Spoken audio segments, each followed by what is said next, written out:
I think if you're a fan of true crime dramatizations, then the Hulu original movie Boston Strangler might pique your interest. It stars Keira Knightley, and it reminds me a bit of a David Fincher film. So let's dive into it.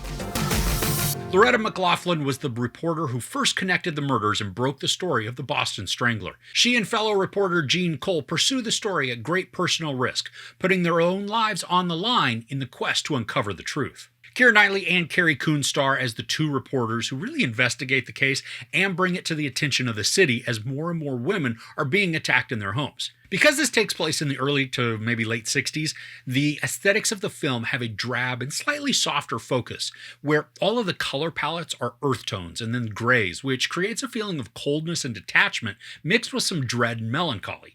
Now, this is a patiently told story, and I really enjoyed how the drama built up, showing the increase in attacks and the lack of progress, or maybe even concern, by the police. But then we have the dogged determination of Knightley's McLaughlin, who sees a pattern, puts the dots together, and then does the legwork to connect the facts, helping and shaming the police at the same time, but also informing the public to be on guard. In addition to the two leads, there are some great supporting performances. We've got Chris Cooper, Bill Camp, David Dastmalchian, and Allesandro Nivola. And for the case itself, sure, you can just Google the info and then you'll be right up to date. But the way this plays out builds a lot of slow and patient mystery that has increasing tension and suspense. And the air of doubt that's contained because of all the miscommunications and hubris that exist between the departments, it adds to the intrigue and the frustration. Now, just like in David Fincher's Zodiac, the main focus of the case and the investigation is seen from the reporter's point of view. Now, while we do get some insight from police officers, the real crux of the drive in the investigation comes from McLaughlin and Cole as they work the story and conduct the interviews.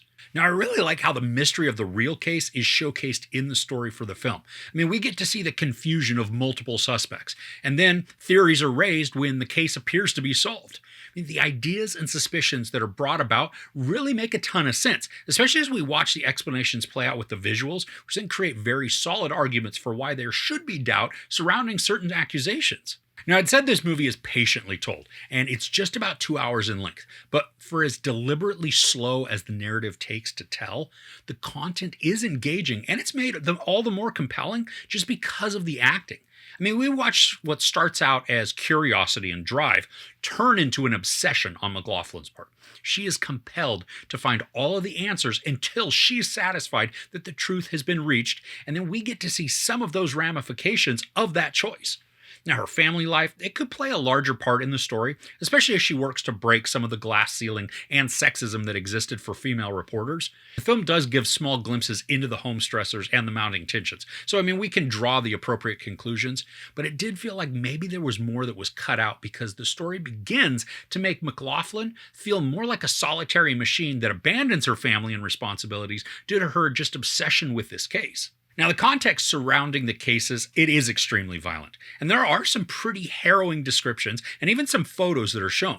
But what made so much of the movie tense, especially when it came to the murders, is that we're not really shown any of the actual violence. Except for one attack. All the others would show the start as the Strangler maybe entered an apartment, and then we'd hear the commotion and the life-sucking gore as the brutality was played out. But the camera wouldn't show any of that. Instead, it would slowly push in on an object or maybe just patiently move down a hall. And this added a really eerie sense to the audio and probably made the whole thing even more visceral because now my mind was forming its own pictures from the sounds that it was hearing. Now, I like this effect, and I'm glad that for almost all of the movie, this is the way that the filmmakers chose to handle the violence. Now, for as much as I enjoyed the story, and especially the acting, I don't think this is a film that I'm going to revisit. The mystery is good, and it's told in a way that builds suspense, but there's a certain flair or maybe urgency that just feels lacking. The movie just didn't grab hold of me in a way that makes me want to dive back into the case or rewatch the performances. And I don't count that as the fault of the acting at all. I just think the story is missing that bit of oomph that combines the mystery with the intensity and urgency so that it's a thrilling watch as well as an entertaining one.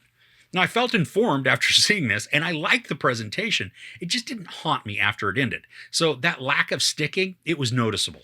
Overall, Boston Strangler is a well-told true crime tale, highlighting the exhaustive work of two reporters who had to overcome more obstacles than most in order to succeed. The aesthetics of the presentation are beautifully crafted, building out a world that feels very much like it was made decades ago. The acting is expressive and engaging, especially from Knightley and Coon, who have a strained dynamic that works to make their relationship even more believable.